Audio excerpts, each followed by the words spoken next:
businesses. 5 members of the chamber support every initiative that we're involved in. We certainly thank them for their sponsorship. I'd like to introduce to you, for those of you who are unfamiliar, our special guest for January luncheon. As you know, January luncheon is always set aside for the top official in the city of Gary.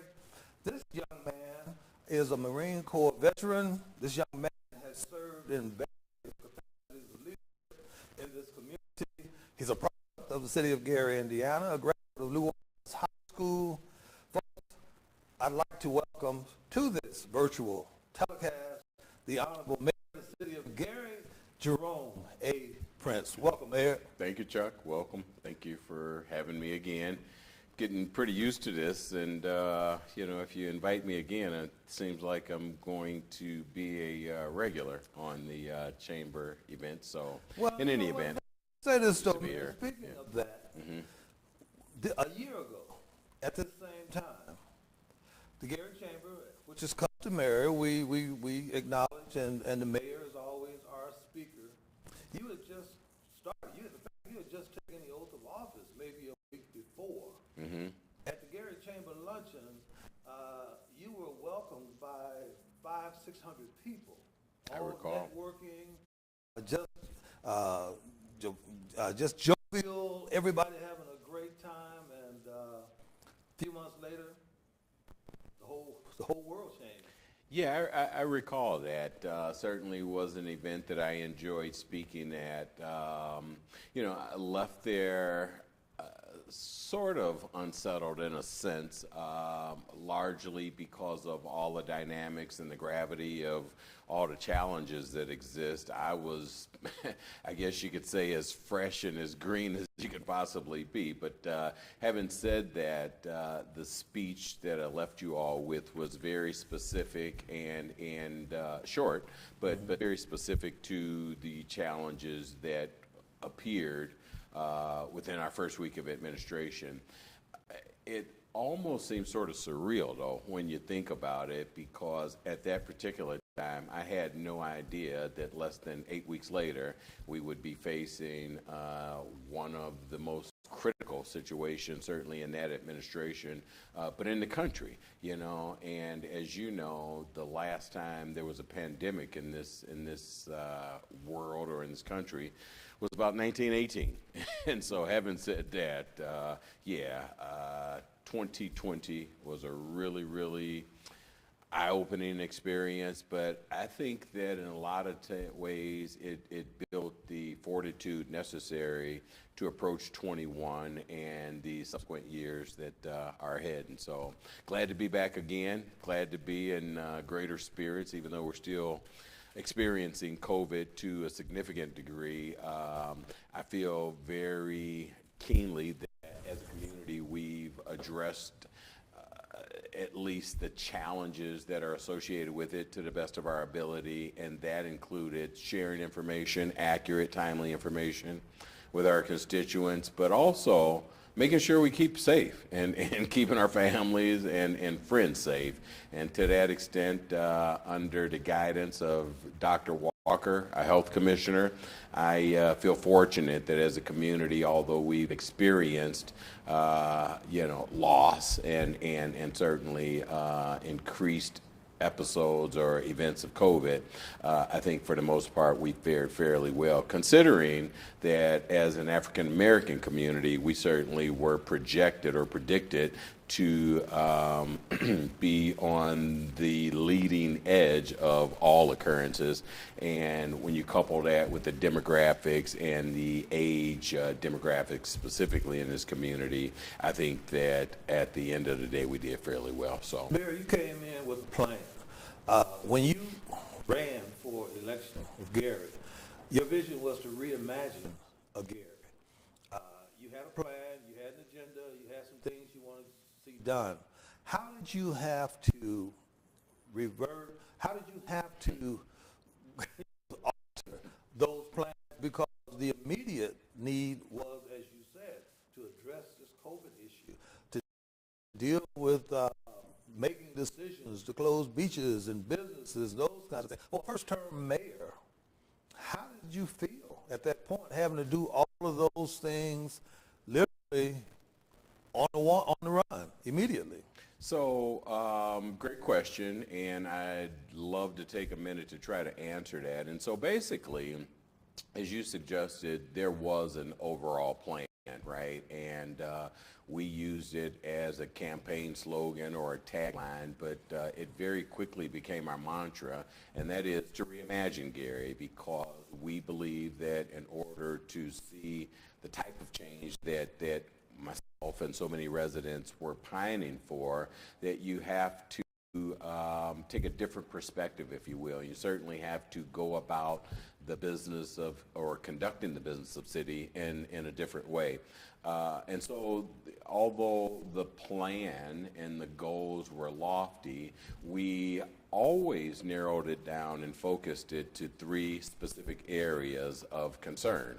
The ones that we heard most of from our communities, the ones certainly that I recognize as a resident of the city, and the ones that in most instances would be at least in the top 10 of your priorities, and that were obviously public safety. Mm-hmm. We knew that we needed to have a safe city. Certainly we wanted to enhance the aesthetics of the city. We wanted to clean up. We wanted this entire city to be welcoming to anyone who wanted to reside here or to relocate or locate a business here. We believe that the area certainly had to be conducive to that as well. But equally important, Chuck, was that one of our primary focuses was to get a grip on our finances, and not only to address that, but also to be able to share that information with our constituents. And today, that continues to, although we've made some advances, that continues to be a challenge. But we don't want to spend a lot of time on that. I'm here today to talk about all the positive things that are going on. You know, occasionally you have to mention some things that are not as welcoming, you know, to folks. But again, I believe in just shooting straight and being as honest and open and transparent as I possibly can. And so there are some subject areas that we'll cross today in the future, you know, that will reflect what I just said.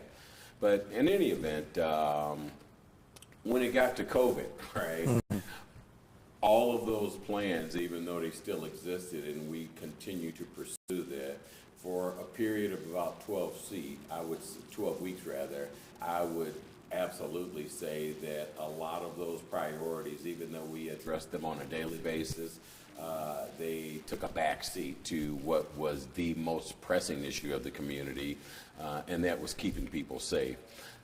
That, in my opinion, was largely born out of our lack of knowledge relative to exactly what was going on. So we heard the reports out of other parts of the world, and we certainly started to receive statistics and data from cities across the United States. But as of March the 12th, I believe, of 2020, we didn't have one instance or one event of COVID in Lake County.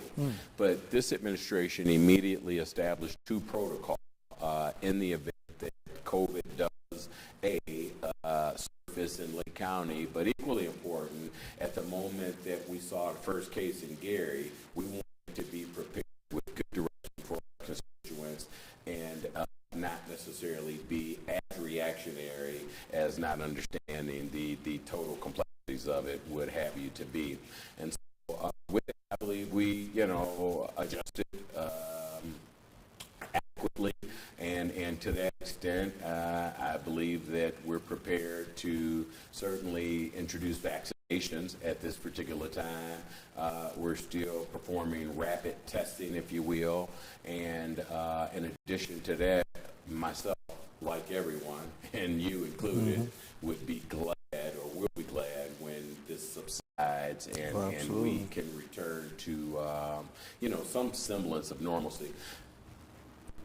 I believe that once we get the clearance and things are okay, I believe that you should continue to practice safe interaction practices, but also I believe that there's going to be a celebration across this country, unlike one that you've never seen before. And so to that extent, we're all looking forward to just getting back to what we had gotten to know as some sort of normal.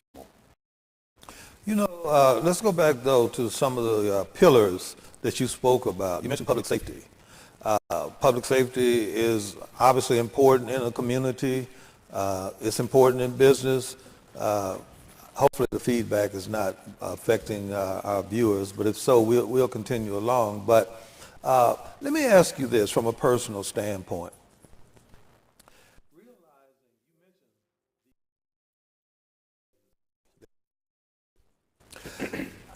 Do you think it's fair that people are looking at your approach to trying to help public safety, knowing the situation in the city, its economic situation, but conversely, on the other hand, you knowing that you have an affection, a desire to support public safety? How do you balance what seems to be, what would be obvious to others, that it's just not possible to do certain things, but on the other hand, feeling as though perception you don't care about public safety?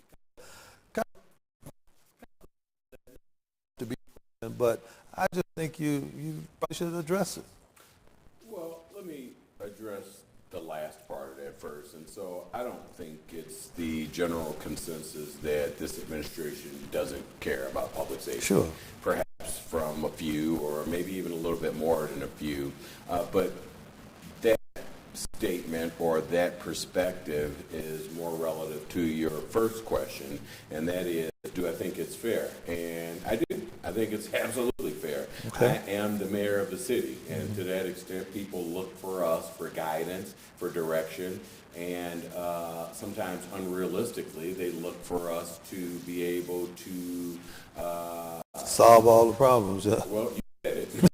But, yeah, it feels like that. And as from a very human perspective, it can be frustrating, particularly when you come from a background of service and you approach, and you being me, you know, approach situations or challenges in a manner where we place all of our energies and focus towards coming up with amicable resolutions. It's challenging sometimes to be second guessed, but in any event, I look at those as opportunities to go back and reassess perhaps my approach and to interact with the folks who have a different perspective and try to find some way to be as beneficial as you can to the great good, the entire community, but also look for opportunities to consider the ideas that are submitted by other folks. One thing that I've learned very early on in my governmental experience is that as much as we try to please and satisfy the desire or the perspective of others, there are unfortunately opportunities that we disappoint. And to me, that's probably one of the most unsettling parts of the job, is that period where my actions or lack thereof disappoint someone. But it's, you know, unfortunately a realistic part of what we do, but we try to make sure that those instances are as less frequent as possible. You have to deal with the majority. What's best for the majority. All right, the other thing you mentioned was the aesthetic part of the city, and that is a factor as it relates to people wanting to move back, people wanting to establish businesses. It frustrates you, it frustrates me, it frustrates all of our residents when people want to cruise through the city just to see what they perceive to be the ruins of Gary, Indiana. you are doing, not when I say you, I'm saying your administration and those hardworking people out there, in my view, are doing a Herculean job of at least identifying the fact that this city needs to be cleaned up. I see where you're posting actual avenues of cleanliness where your people are engaged in helping to clean up the city. People ask me, Mayor Prince, about the activity that's going on Broadway. I think most people feel as though activity is good. Seeing demolished buildings, seeing sites maybe being made readily available for businesses or developments or whatever the case might be. Can you kind of give us an insight into where you can, an insight into what is taking place in the city? What are some of the projects? Some we've read about, some you may want to share, and most notably, some of what's going on around downtown Broadway and other parts of the city. Sure, sure. And so the first part of your question dealt with the administration or our employees' efforts to identify, as you presented it, but also to address those areas and clean it up. And to date, we've pulled over 15,000 tons of trash out of the city, but certainly there's a lot more work to do. But in any event, cleaning up has to be an integral part of the resurgence and the development of opportunities for economic development, if you will. And so that sort of is an excellent segue into what's taking place downtown. Gary Housing Authority, through the Department of HUD, has, for the last couple of years, been extremely engaged in looking for opportunities, to realign or re-envision, if you will, their housing model. They want to get out of the public housing business, and to that extent, they certainly realize some opportunities right here in downtown. Specifically, we have the Genesis Tower right there on the center block of Broadway. But in addition to that, there are other properties throughout the city that, in very short order, residents will be relocated, if you will, and you would see those sites be converted into alternative uses. But specifically on Broadway, in the 600 and 700 block, GHA, in partnership with the city, is engaged in a significant degree of demolition, most of which you probably already noticed, and I believe there's a couple of other structures left to come down. The premise there is to fill those with mixed-use opportunities, such as what's being done across the country. And mixed use, I mean, obviously living in some form of retail in there as well. Those opportunities, the immediate ones that you'll see, and I'm specifically speaking about the one on 7th Avenue and the footprint of the old Memorial Auditorium, will be an affordable housing unit with retail or mixed use, if you will. But also, I think it's really, really important to note that we aren't suggesting through our partnerships with GHA or anyone that the entire downtown becomes a community of affordable housing. We also want to see market rate housing down there as well, and we're pursuing those efforts. In fact, one of the catalysts to realizing that, we believe, is tied to the commuter initiative that's going on in Miller right now, the double tracking project. I'm not sure if you read recently, Chuck, but we finally got the benefit and the mention or notification that that program or that project will be fully funded now. And although we were optimistic about it all throughout the process, to actually secure the funding puts you one step closer to realizing the type of development that I was just speaking of. And so in addition to a transportation-oriented district being established in the Miller area, our focus now will then turn to the downtown area. And we're hoping, in conjunction with the double track and utilization of some of our existing parcels downtown, that we can, provide opportunities for market rate housing that will attract persons from all over the county, but certainly Illinois to the west of us also.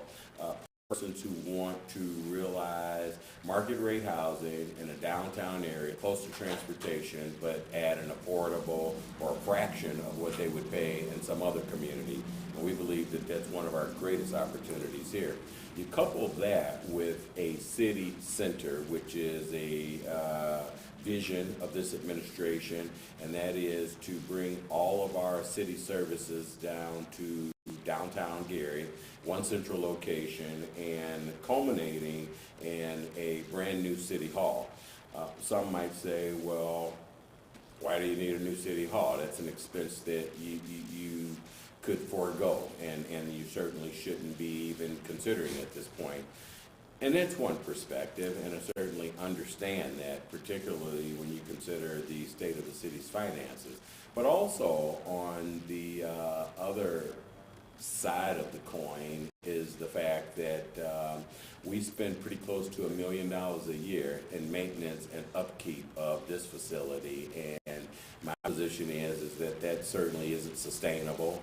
It isn't a very prudent or economically viable approach at running a city, and to that extent, we believe that not only do the residents who visit City Hall, but our employees certainly deserve better. And the prospect for this building that we sit in, because of its historical nature, obviously would be to turn it into some sort of museum, perhaps seeking historical or historic tax credit dollars as well.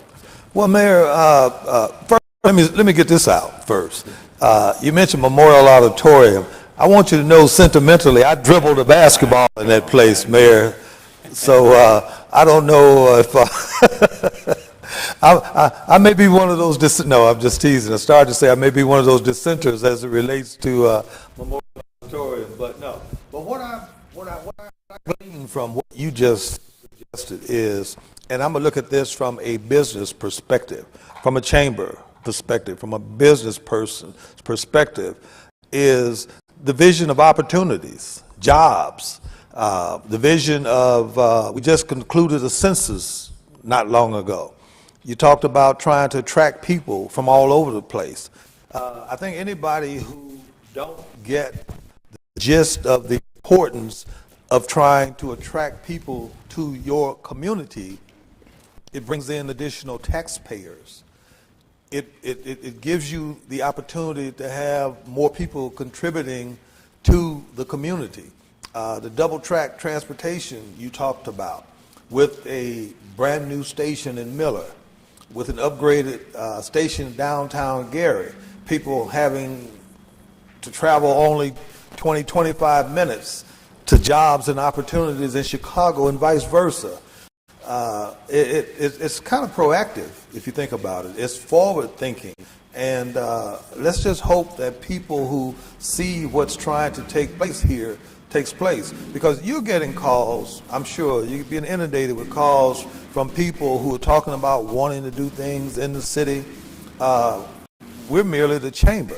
And we get calls because people call chambers to kind of get ideas of the tax rate, the education system, the crime, what's available, those kinds of things, even prior to they're getting to you and prior to us forwarding them to you and to your people. And so obviously, even in the midst of a pandemic, it seems that there are some very proactive things that are taking place. And that's a discussion that certainly we can have, expound on more, and you could talk about. And trying to think what the third pillar was. The finances of the city. Now, I need you to dispel a rumor, Mayor.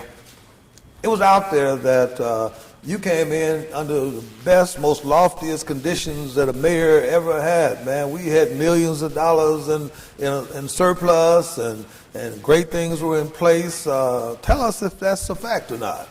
So, in short, no. That sums it up. Well, yeah, and I hesitate, Chuck, and pause just a little bit, not in or as a result of reluctance to share, because as I said, one of the things that we always speak about and we make efforts to feel and do 100% of the time is be as transparent as we possibly can. But there are instances when information has been shared that's less than accurate. It comes a time where you need to, in your quest to be transparent, sort of revisit some of those things as well. And so, my intention isn't to dwell on it, but the reality of it is that we're far from having a surplus. And to that extent, I believe that we've done pretty well with the resources that we've had. We've cut our expenses. We've found areas to generate new revenue, which is something that I'm not certain it's happened in quite some time here. And the generation of revenue, as minuscule as it was, certainly was utilizing the resources and opportunities that presently exist. And so we just believe that, yes, there are challenges abound, but I also believe that when you assume a responsibility and you are responsible for the lives of 70,000 or 70,000 plus constituents, that it's my responsibility, right, to do everything we possibly can to create opportunities that benefit our residents, but also make this a greater city. And so earlier, you mentioned opportunity, and with the double track, that being an opportunity for persons to commute to other cities. But also, we're working on creating some of those opportunities here in the city, ones that will increase our assessed value, one that will generate additional tax revenue, but also ones that will create employment opportunities for our residents that live here.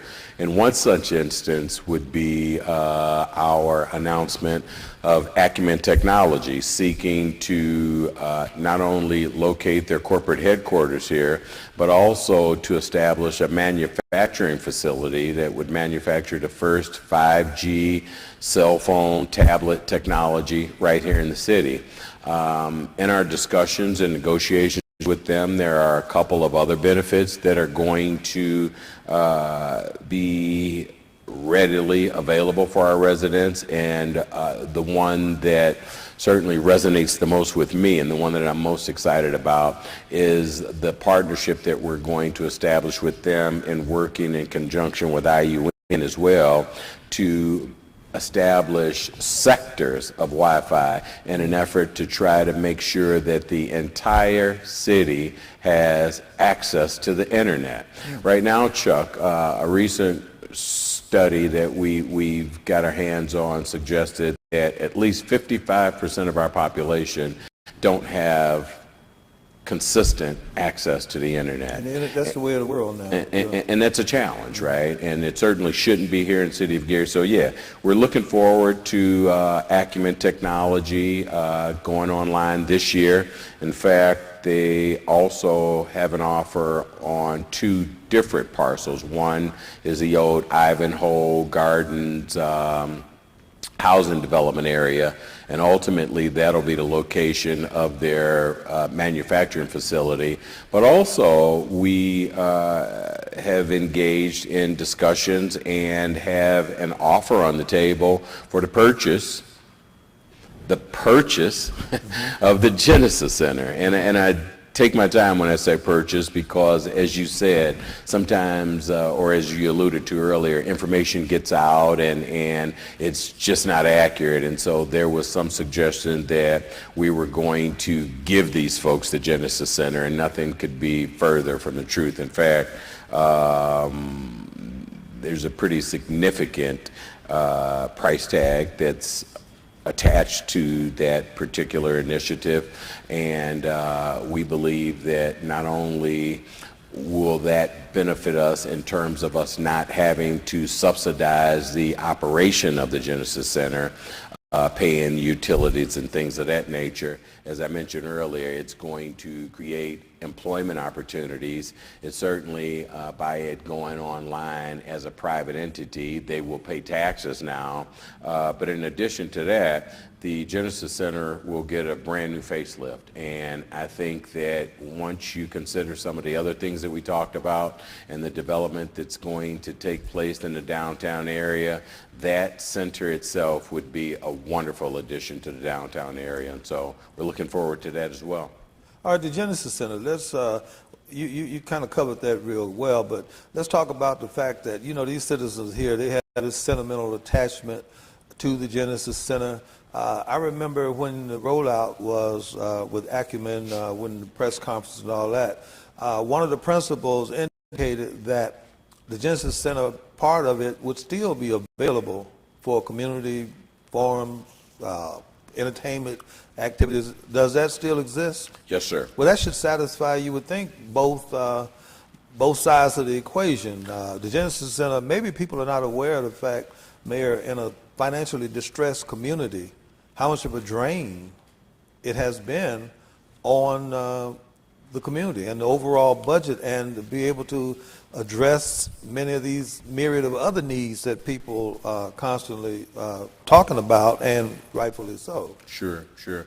Yeah, I believe that there's a significant degree of healthy apprehension about anything that you propose, you know, in a city that's had so many challenges historically, you know, over the past few decades. And to that extent, that's why it's incumbent upon us to make sure that as we receive the information, we share it as well. And we've made every effort to do that, and we'll continue to do so. But ultimately, once it comes online and people actually get to see the benefit of it, the aesthetic quality and the aesthetic beauty, benefit, but as you mentioned, the ability to utilize a facility and to do so in a state-of-the-art facility or remodeled facility, I think that they'll be equally pleased as well. You know, I had mentioned early on that clearly your office gets most of the inquiries about. There are a lot of people out there that want to save Gary. A lot of people say, hey, I want to come in, I want to make a difference, I want to bring some business in, I want to do this, I want to do that. I could imagine the calls you get, because I get several of those calls, because we're the Chamber of Commerce. I think what is important is, from a chamber perspective, and I think I can speak for our membership and our board in this regard, we have been very pleased with the fact that your administration has embraced the chamber, realizing that not just in Gary, but anywhere, a chamber of commerce, a business organization devoted exclusively for business, retention, development, promotion, support, is a vital entity in the community. And so I will take this opportunity publicly to thank you for personally getting involved, suggesting that businesses become members of the chamber.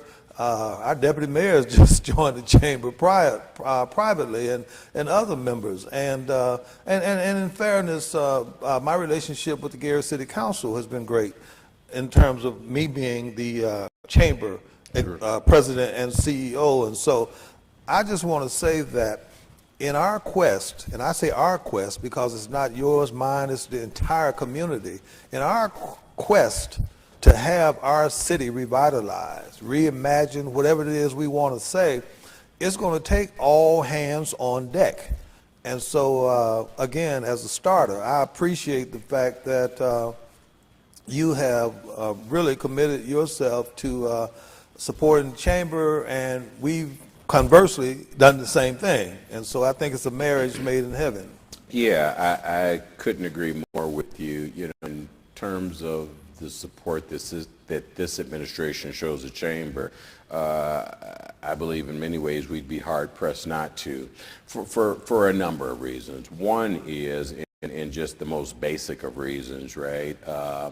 It's pretty clear that the chamber is an integral part of the business community within any municipality. But also, as you stated, oftentimes the chamber may be the first line of communication that anyone has who's seeking information about our city or wanting specific information relative to some of the things that we talked about. The other reason why it's very easy for me to support the chamber is because of Chuck Hughes, right? And just for the record, you don't have to pay me now for I'm just kidding. So No, I paid you during that whole time we were on the city council together. Right. And I'm glad you mentioned that because, listen, I meant that as sincerely as I possibly can. I enjoyed working with you for the time that I was on city council. I know your commitment firsthand. I know your family's commitment to this community. I know your wife's commitment. I know what you do on behalf of the youth in the community. And so to that extent, I also know, and you may not be aware of my knowledge of this, that some of your board members actually contribute to the chamber to make sure that it continues to function. And when I mean contribute, I mean more than just physically. They contribute economically to your chamber. And having that level of commitment from an organization, as I said earlier, I would be hard pressed not to join in those efforts and to say job well done and to continue to support you to make the chamber and the city of Gary administration everything that it could be. And I believe by continuing to work together collectively, we can do just that. Mayor, I think that example that we're trying to set with collective activity, because we're all in this together. And when I say all of this, I could not have held public office. You couldn't hold public office. Our current members couldn't be publicly in office without the citizens of this community. So the citizens who are watching this program, we want you to know that you are an integral part of what takes place as well. And so I am optimistic of the good things that are going to happen in Gary, because I think that you are in a position to be that tie that binds, and everybody is going to have to all hands on deck. Everybody's going to have to be aboard. You mentioned the chamber, and I mean, the chamber is fledgling. I mean, it's kind of difficult when you are based primarily on membership, special events, which we can't do. But then you mentioned people stepping up. I've got board members who, I'm not going to call the names, but who actually have financially helped to try to keep us going. I will call out one, and that's Majestic Star Casino, because as folks know, the chamber was located in downtown Gary at 839 Broadway. When the former mayor closed the building, we essentially didn't have a location. And I'm going to be candid, we may not have had means to try to go somewhere else or whatever, but again, one of our great corporate citizens who are embarking on a big venture that we're going to talk about next in our community, Majestic Star Casino, provided an opportunity for us to have a smooth transition. We're currently located at Majestic Star Casino. I can't say enough about Janae Erpenbach, Rich Rutan, who's a member of our board, who saw our distress, saw the need, but also, to your point, saw the value of the chamber, and we've been able to sustain ourselves without any interruption. I think that's a perfect segue, Mayor, to the fact that the world knows that there's a magnificent giant structure that's being erected out on Burr Street on 8094. What do you see as the possibilities, opportunities for employment? What do you see for the collateral benefits that the community can derive? And what do you see an anchor facility like that impacting progress or being attractive to others wanting to come into this community? Yeah, I think one of the greatest benefits is in your last statement, and the fact that a major corporate entities such as Spectacle and Hard Hard Rock, yeah. have taken a chance on the city of Gary and have invested their dollars here, I think will bode well for at least causing others to take a different look at Gary. If they haven't recently, certainly with the opening of this facility, it would at least make them explore a little bit differently. In terms of the benefit for the area, clearly it's going to develop an area that had been undeveloped for all of my life, Yeah. for certain, and couple that with the fact that I believe that as a result of that significant investment, you'll see ancillary developments in services or things that are not necessarily directly related to the facility, but things that persons who use the facility or who commute to or from there may have an opportunity to seek, those services within the vicinity. So we believe that there will be significant additional development within the footprint of that as well. Without question, the fact that they're going to remain in Gary, which means that they'll continue to provide employment for our residents who are currently employed there. But I'm also aware that they will bring on additional employees out there as well. And so there, in addition to it being a economic benefit for the city in terms of assessed value and the additional development that could potentially occur there, it's an economic win for the employees who will receive a job or employment there, or the ones, as I said, who already are providing for their families, to know that they have the stability of a company who's here to stay and who's committed to them. I think certainly bodes well for all of that. There's other aspects of it, and I just want to use that opportunity to segue into public safety again. Because clearly when you introduce new businesses and economic development, you certainly want to ensure those people and those who would visit those places that you can provide security. And so any crime, and I'll just say this to start with, any crime in the community is too much. I mean, let's just acknowledge that. But I'm pleased to say that the year 2020 compared to 2019, we actually saw reductions in several areas of crime. In fact, crimes that related or resulted in death were down 7%. Crimes that involved things of a sexual nature were down 22%. There's a couple of other areas that escape me right now, but the point is that even though we deal with challenges on the public safety side, I believe the men and women who get up and put the uniform on and get in the car every day do their very best to keep this community safe, and it's our responsibility to find ways to augment their efforts, and we're doing just that.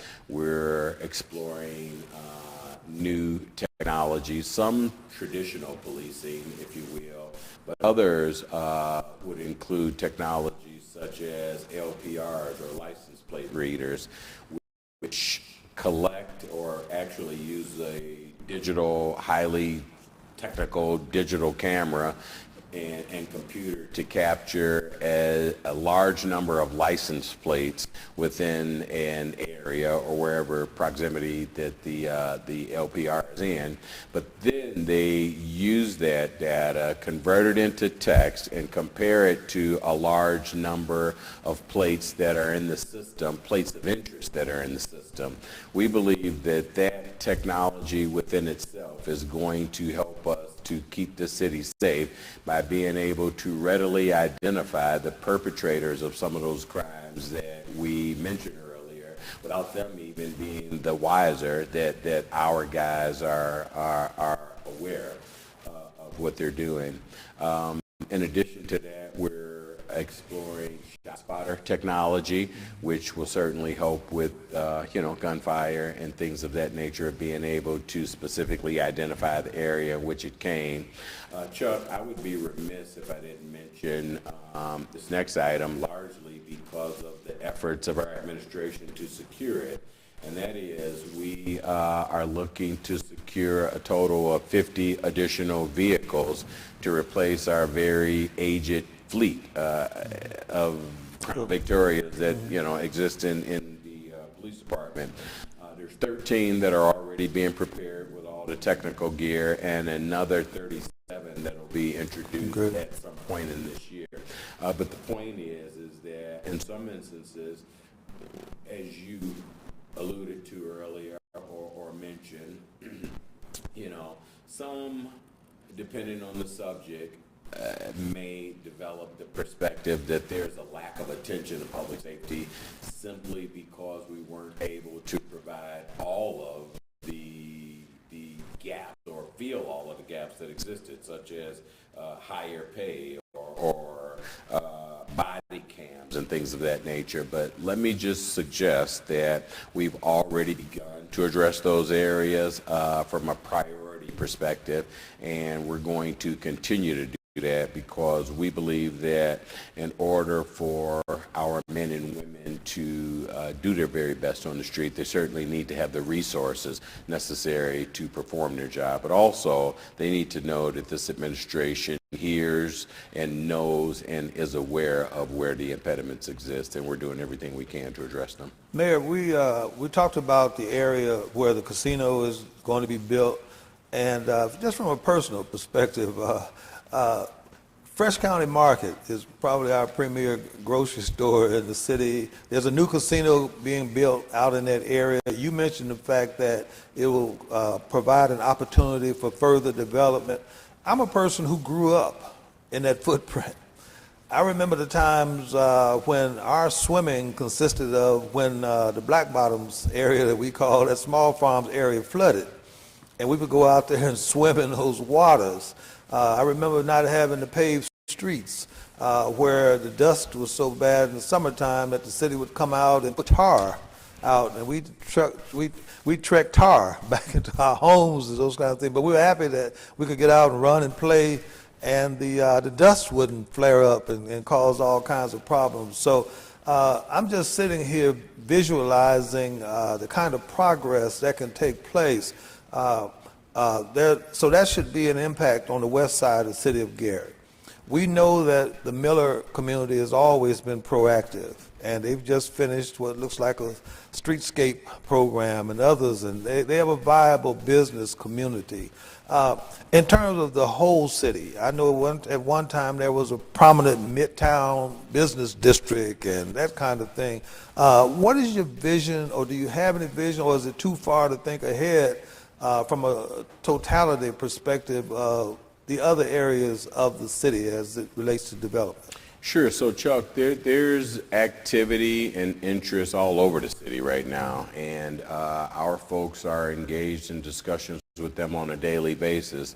A couple of areas that I could point out would be a couple of the old school properties. I don't know if you recall or are aware. An area around the university, yeah. So, yeah, but our administration actually acquired some of the school properties and have received significant interest in those areas now, largely because the footprint is large enough to facilitate the type of development that we're seeing interest in, and that's mostly surrounded around distribution or transportation or something similar to that.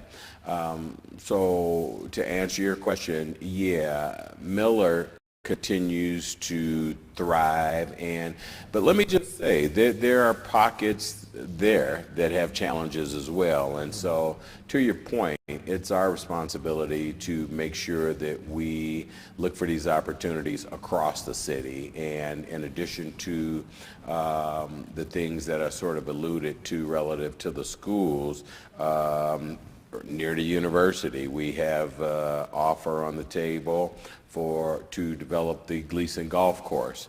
You know, sort of controversial, again, sort of like the Genesis Center because of the historic aspects and elements of it. But Chuck, that coupled with the Gleason or the Gilroy Stadium is about 120 acres. And even though we are the largest city in Northwest Indiana, being 54 square miles, what we don't have is an abundance of areas that have parcels that are large enough to facilitate the type of development where we see interest. And so if you just look across the board, across the country, distribution centers are popping up and sprouting up everywhere. And we've seen significant interest from entities wanting to do the same here. We believe that it's incumbent upon us to make sure that we not only identify areas where this type of development can take place, but that we do everything we possibly can to prepare those areas, whether it be the assemblage of parcels or to address some of the other things that we talked about, such as the aesthetics of the city and public safety, to make it more conducive for them to come here. But there's another element that I was going to, and I'd like to take an opportunity to speak about briefly. Mm-hmm. And again, not trying to convince you or anyone at this particular point, but certainly wanting to share what the overall vision and where we see gaps in the city and where the greatest need exists. And one of those would be in the area of education. Mm-hmm. You know, recently I discussed and will continue to do my desire to explore the opportunity for a polytechnic high school, specifically Purdue Polytechnic. And initially, as we presumed, it was slightly controversial in that I believe we all know the historic controversy that's always been surrounded around the introduction of charter schools within the city of Gary. But also, we also are aware of the challenges that our traditional public school has faced over the years, specifically as it relates to academic performance. You know, let me make it 100% clear. I support our Gary public schools 100%. I'm a product of the Gary Public Schools. My children all attended Gary Public Schools. My parents were graduates of Roosevelt. And so I emphatically support the Gary Public School system. But also, I support the opportunity for our overachievers, our children who want and can perform at a greater level. I support the opportunity for them to have a facility, a organization, an entity, a school education that would prepare them for the rigors of not only college, but employment after high school, because I think it's pretty clear that everyone's not going to attend college, and that's understood. But as we continue to see advances in technology and the very specific nature that's surrounded around employment, I think that we have a responsibility to provide every opportunity that we possibly can right here in this community for our citizens, and in this instance for our children. One of the things that happens, Chuck, and I'm sure you probably get this also, is that when people call City Hall or the Chamber or whatever, talking about they like to consider relocating to Gary or bringing their businesses, one of the questions that almost always comes up is, where can I send the kids to a top-rated educational institution if I live in Gary? And unfortunately, the answer is outside of the city. And if you just consider the fact that I think we have about 12,000 children within the school boundaries that are eligible to attend our schools, but only a little bit less than 5,000 actually attend. To me, that suggests that 7,000 kids are going elsewhere. They're either attending some of the charter schools, or in some instances, they're attending school outside of the city of Gary.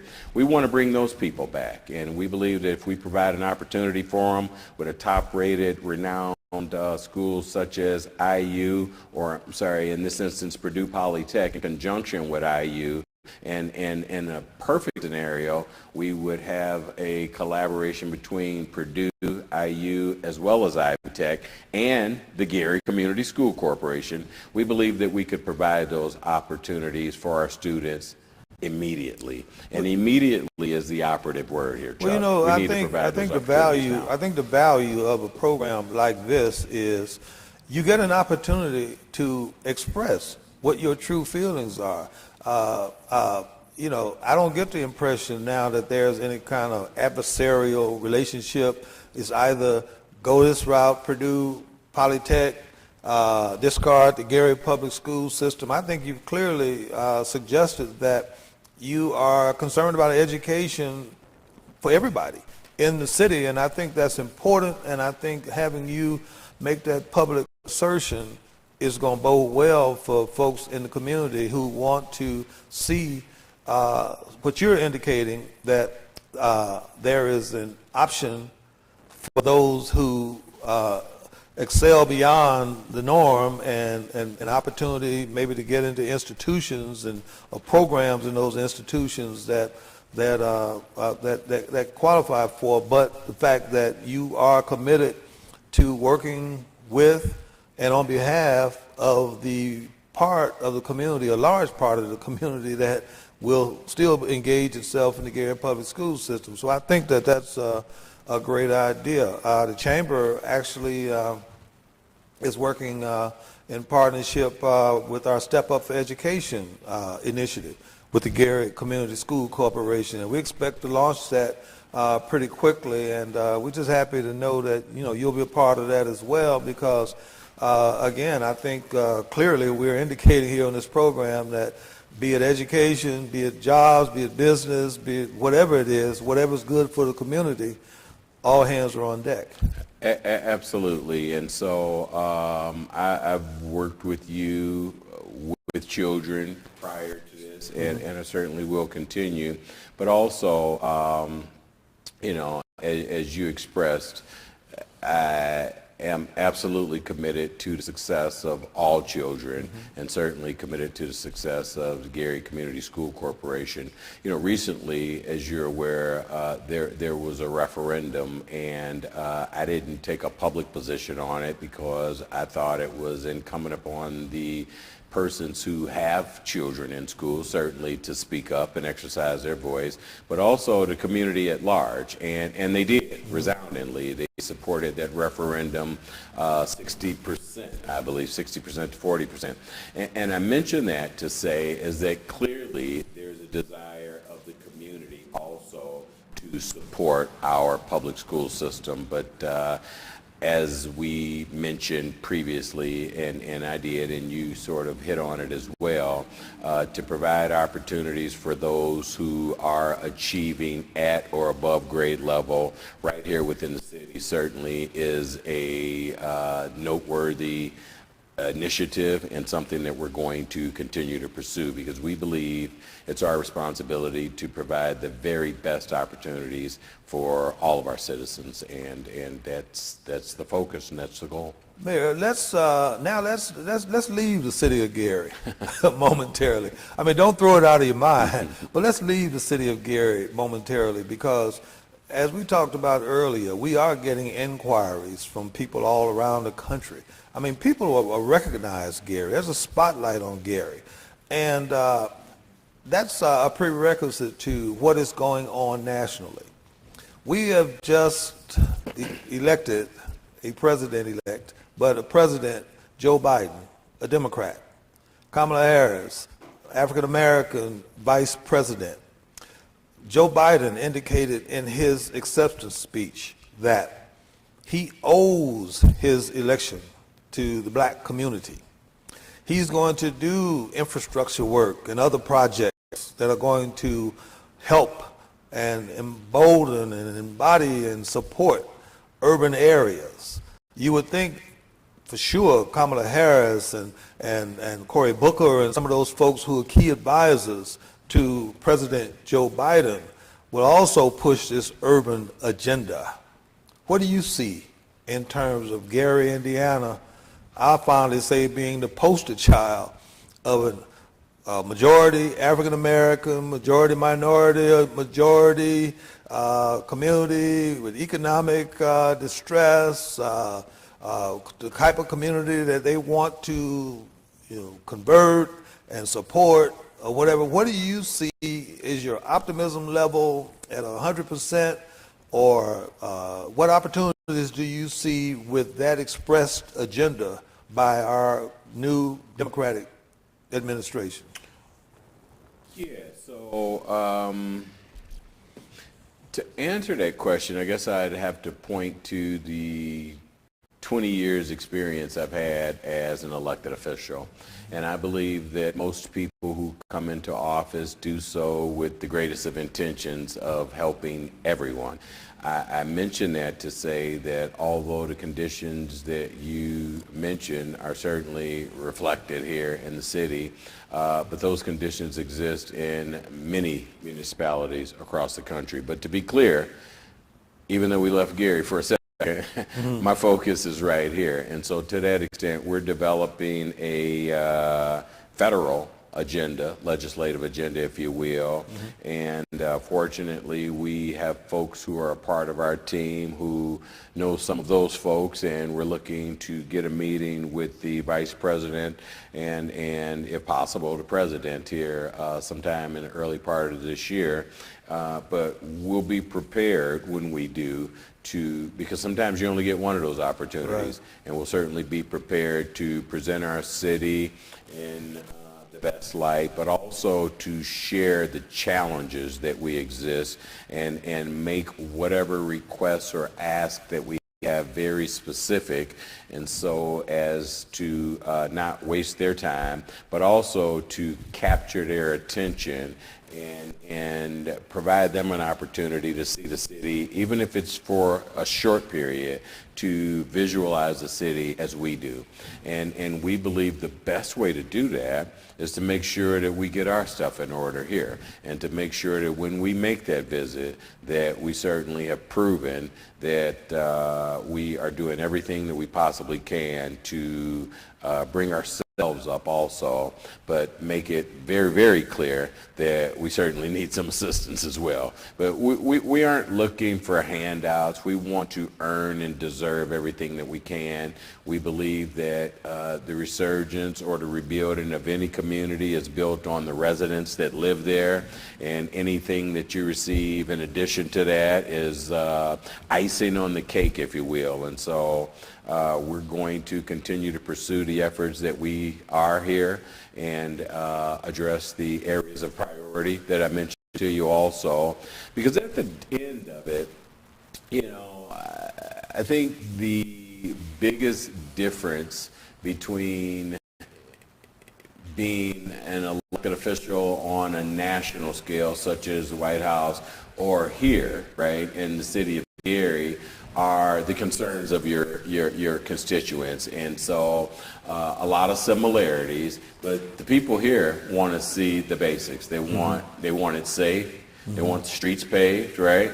They want good education. They want to make sure that their public officials are honest, right? And filled with integrity.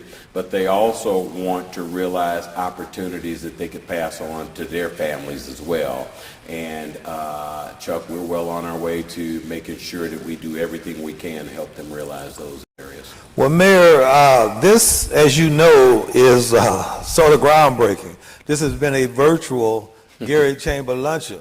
But by the same token, all of those folks out there who are witnessing this, and including myself, lunch is being virtual as well. So it's probably lunchtime. So what I would like for you to do before we wrap things up is, if you have just any final word that will encompass any thought that you might have that you want to share with the viewing audience, do so right now.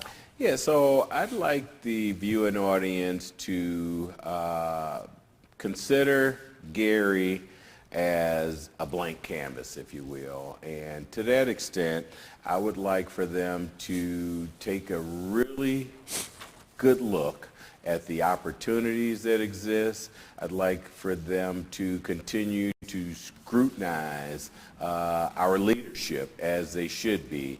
I'd like for your listening audience, in particular the chamber, to know that we have an open door policy and that we're willing and ready to communicate and collaborate with you all and any other business entity out there that wants to bring those sort of benefits to the city of Gary. But most of all, I want them to know that I appreciate the pleasure and the honor of sitting here today. I certainly appreciate all the people who've supported the Reimagined vision for the past year and who continue to do so. And just looking forward for a better 21, certainly than we had in 2020. But after that, I just want to continue this upward trajectory, if you will, and I want your constituents and your viewers to be encouraged by that and to continue to spread the word that it's a new day in Gary. Well, this virtual performance has been presented by two very outstanding sponsors who are located in the city of Gary. Gary Material Supply at 7318 West 15th Avenue in Gary, and also Indiana American Water, a staple in our Gary community. Mayor Prince, again, I think we covered a wide range of topics. I applaud you on your candor, addressing probably every issue out here in the community. I'm sure we'll be doing this again. So on behalf of our board of directors of the Gary Chamber of Commerce and our members, and I do want to say about our members, because we have, even in the midst of this COVID-19, many of our members have remained loyal to the Gary Chamber of Commerce, and with your efforts and the efforts of some others, we expect to gain more members, particularly now that they are aware of the fact that it's integral to the success of this community that the Chamber and City Hall and everybody else is working together. And if nothing else, Mayor, I think that we've done a great job. You've done a tremendous job of dispelling some of the myths, some of the rumors. We don't all have to agree on every issue, right, but in fact, we all have to agree that we want to see this city remain, I won't say great, super. I don't want to use the term great for a while. Super. So again, Mayor, on behalf of the Gary Chamber of Commerce and our monthly luncheon, thank you. And we really wish all of you out there to have a wonderful, joyful, and safe rest of the day.